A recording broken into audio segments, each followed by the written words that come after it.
Annyeonghaseyo Yorobun. Sebelum mulai, pastikan kalau kalian sudah menonton ringkasan episode sebelumnya ya. Selain itu, jangan lupa subscribe dan pencet lonceng buat tahu updatean sinopsis film atau serial lainnya. Like dan komennya juga jangan lupa. Yuk, tanpa lama-lama, kita mulai. Sijak! Alur dibawa mundur 10 jam sebelum penemuan jasad Yuni di era Palace. Sekretaris Jo dengan berat hati harus mengkhianati Yu Dongpil. Ia tidak ingin Dongpil terluka karena terus cari gara-gara. Ia pun membius Dongpil dan membawanya ke Villa Dante di Gimpo, villa yang sama dengan yang Sokyeon datangi. Dalam perjalanan, Suryeon dan Sojin berpapasan dengan polisi yang berpatroli. Saat itu, Suryeon turun untuk memberikan arahan lebih lanjut. Sedangkan Sojin yang cemas setengah mati buru-buru pergi menuju tebing. Alhasil, Suryeon harus ikut menumpang mobil polisi. Setibanya Suryeon di TKP, yang ada hanya Sojin dan Eunbyul. Ia bertanya soal keberadaan Yuni, tapi Sojin menjawab bahwa sejak kedatangannya, ia tidak melihat orang lain selain Eunbyul. Suryeon secara kebetulan menemukan sebelah pasang sepatu Yuni dan akhirnya menduga kalau Yuni jatuh ke dalam danau. Polisi menginvestigasi sekilas dan membenarkan bahwa tampaknya ada 2 mobil yang tenggelam. Sayangnya malam itu cuaca sedang buruk, sehingga pencarian tidak bisa langsung dilakukan. Suryeon kelihatan putus asa sekali. Bersamaan dengan kejadian tersebut, kita diperlihatkan Dante. Ia kira ia berhasil mengambil hasil uji DNA dari tangan Yuni. Padahal ternyata isi amplop tersebut hanyalah kertas-kertas tidak berguna. Ia pun memerintahkan suruhannya untuk mencari tubuh Yuni dan tampaknya mereka berhasil. Sekretaris Jo menyerahkan file hasil uji DNA serta kunci berangkas slogan yang ia temukan pada tubuh Yuni kepada Dante. Dongpil terbangun dan buru-buru pergi ke Hera Palace. Ia berniat melanjutkan aksi pencarian jasad Kim Mi-suk, tapi seperti yang kita lihat di episode sebelumnya, yang ia temukan justru jasad Yuni. Betul Cinggu, jasad Yuni.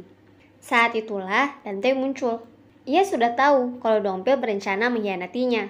Dongpil sengaja mencari jasad Kim Mi-suk karena pada jasad tersebut terdapat bukti berupa rekaman percakapan di detik-detik Dante membunuhnya. Dante pun mengancam, jika Dongpil terus bertindak di luar kuasanya, Dante akan melimpahkan seluruh pembunuhan yang ia lakukan kepadanya. Kematian Yuni, Bunhong, dan Sokyeon. Ia juga mengancam akan membunuh Mari dan Jenny, sehingga Dongpil kini tidak punya pilihan. Ia mau tidak mau harus kembali bekerja di bawah Dante. Sebagai tugas pertama, Dongpil bertugas mengembalikan jasad Yuni ke danau. Seluruh rangkaian kejadian ini diabadikan oleh Sekretaris Jo. Mungkin sebagai bahan untuk mengancam Dongpil ke depannya ya. Dongpil pulang dengan wajah lebam dan kabar bahwa rencananya tidak lagi berlanjut. Ia pun menegaskan pada Mari untuk tidak berbuat macam-macam pada Dante ke depannya. Kelihatan sekali ya, Dongpil sudah stres berat. Tenang Cinggu, Sokyeon gak betul mati kok. Ia hanya tertidur saja sampai pagi. Tapi yang membuatnya kesal, sekalipun ia menghilang semalaman, Suryeon dan Sokun sama sekali tidak mencarinya. Ya gimana, Suryeon kan sibuk mencari Yuni. Sokun juga sibuk menemani Rona. Dan Desi senang saja melihat hubungan Sokyeon dengan Suryeon dan Sokun makin renggang. Wartawan turut meliput kejadian ini. Anehnya, media mengungkapkan bahwa penculik Eunbyul adalah Yuni. Ia berniat membalas dendam pada Eunbyul karena telah membuat Rona didiskualifikasi pada ujiannya. Pernyataan ini pun makin diperkuat oleh konferensi pers yang diadakan oleh Bunhong. Ia membetulkan perkataan media bahwa Yuni menculik Eunbyul, bahwa keduanya terlibat perkelahian hingga Yuni berujung jatuh ke danau. Bunhong juga membeberkan bahwa selama ini ia dipekerjakan oleh Logan dan Yuni untuk menghancurkan Eunbyul. Tentunya semua ini Bunhong lakukan atas perintah Dante. Ia berjanji akan mengembalikan Eunbyul jika Bunhong mau bekerja sama. Orang-orang sih ada yang percaya, ada juga yang tidak. Tapi kalau menurut Kyujin, kejadian ini sangat janggal. Ia yakin ada seseorang yang berniat menyingkirkan dan menghancurkan image Yuni. Siapa? Tentu saja, Dante. Kyujin mencoba mendatangi berangkas Logan dan betul saja, Dante ada di sana. Sayangnya, di berangkas tersebut hanya tersisa sejumlah emas batangan yang akhirnya mereka bagi 2. Dante curiga nih, jangan-jangan Yuni membawa sisa uangnya saat terakhir kali mereka membutuhkannya. Maka Dante meminta sekretaris Jo untuk memantau kemana dan siapa orang yang terakhir Yuni temui. Suryon frustasi sekali mendengar pemberitaan di media. Ia menemui Sojin dan membahas masalah ini. Menurutnya aneh bagaimana Yuni tewas dan disalahkan atas penculikan Eunbyul. Tapi Sojin malah bersikap dingin. Ia malah berkata bahwa mungkin saja apa yang media kabarkan itu benar. Lagi pula, fakta bahwa Logan dan Yuni mengirim Bunhong padanya itu benar. Suryon berusaha membela, memperlihatkan kalau selama ini ia tahu fakta perekrutan Bunhong pada Sojin. Yang akhirnya membuat Sojin tidak percaya pada Suryon dan memutuskan untuk mengakhiri kerjasama mereka. Setelahnya, Yunchul berkunjung. Ia mau memastikan kondisi Eunbyul dan juga keberadaan Yuni.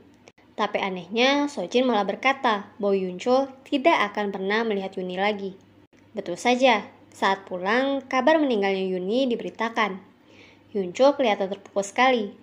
Rona, Sokhun, dan Suryon mengidentifikasi jasad yang berhasil diangkat dari TKP. Betul, Cinggu. Sosok tidak bernyawa itu adalah Yuni. Berhubung tidak ada tanda-tanda kekerasan pada tubuhnya, maka disimpulkan bahwa Yuni tewas karena tenggelam. Melihat kesedihan Rona dan Suryon bikin nyesek banget deh Cinggu. Rona harus kembali terpisah dari sang ibu, padahal kan mereka baru saja berkumpul setelah Yuni bebas. Suryon juga harus kembali kehilangan orang yang ia sayang setelah kematian Logan. Scene berganti ke Kyujin yang sedang marah-marah nih Cinggu. Awalnya kan ia mau menggunakan uang dari brankas Logan untuk membeli saham pusat seni Chong'a. Ternyata saham Yuni sudah beralih ke Sojin. Pada saat itu, harusnya Sojin belum tahu kalau Yuni sudah meninggal. Dante pun jadi curiga. Sojin emang mencurigakan banget deh. Hari pemakaman Yuni berlangsung hikmat. Satu persatu warga Hera datang mengucapkan bela sungkawa. Dimulai dari Jenny dan Mari, Minhyuk dan Sang-ah, lalu Suryon dan Sokhun. Segerombol wartawan sempat hampir mengacaukan acara. Tapi untungnya, warga Hera bahu-membahu melindungi Rona. Yunchul datang belakangan. Ia memohon maaf atas apa yang pernah ia lakukan sebelumnya. Tapi Rona menolak. Ia bisa menerima perbuatan jahat Yunchul kepadanya, tapi ia tidak bisa menerima perbuatan Yunchul pada sang ibu. Bahkan, fakta bahwa ia adalah ayah kandungnya saja membuat Rona sangat marah. Setelah menghilang semalaman, Sokyong tiba-tiba muncul di penthouse. Ia kelihatan ceria di tengah-tengah suasana duka. Sama sekali tidak memperlihatkan empati dan malah memancing emosi. Suryon sudah kesal sekali, sampai-sampai ia memutuskan untuk mengusir Sokyong. Kabarnya kamar Sokyong nantinya akan ditempati oleh Yein. Mendengarnya Sokyong ikutan kesal. Ia pikir Suryon sengaja mengusirnya agar posisinya dapat diambil alih oleh Yein. Suryon terus memikirkan perbincangan terakhirnya dengan Yuni, lalu mendadak teringat soal buku yang Yuni bawakan terakhir kali. Ia sudah akan mengecek buku tersebut saat tiba-tiba saja Junki datang berkunjung. Belum lama mengobrol, Junki malah pamit. Bilangnya sih mau ke toilet, padahal sebenarnya ia menggeledah kamar Suryon. Ia berusaha mencari uang Logan yang kabarnya akan diberikan pada Suryon. Jadi ternyata Junki tidak sengaja mendengar obrolan Logan dan Alex soal uang di Amerika. Ia pun menemukan cek senilai 10 miliar dolar di buku yang Yuni bawa. Iya Cinggu, ternyata Yuni memang sudah berjaga-jaga dan memberikannya pada Suryon secara diam-diam. Sayangnya uang itu malah dibawa oleh Junki. Lagian kenapa ya Junki? Sudah bagus ditolong Logan, sekarang mau berkhianat. Apa ia jadi pengecut karena Dante sekarang mengincarnya? Atau sejak awal dia memang hanya mengejar uang? Memang ya, di penthouse itu nggak ada yang bisa dipercaya. Kita beralih ke Yunchul. Seseorang menelponnya dengan perangkat pengubah suara. Rupanya orang inilah yang membebaskan Yunchul dan menyuruhnya mendekati Dante. Kali ini ia memberikan tugas baru pada Yunchul. Mendatangi sebuah ruangan yang di depannya terdapat tempat cuci tangan steril dan jubah operasi di sebuah gedung kosong. Melihat spoiler yang bertebaran, sepertinya sih Yunchul diminta merawat seorang pasien. Apakah dia Logan? Apa artinya Logan masih hidup? Tapi siapa ya yang menyuruh Yunchul? Menurut kalian siapa? Tulis di kolom komentar ya. Sojin bersiap untuk konser inaugurasi Direktur Pusat Seni Chong'a. Sambil berlatih, ia melakukan monolog.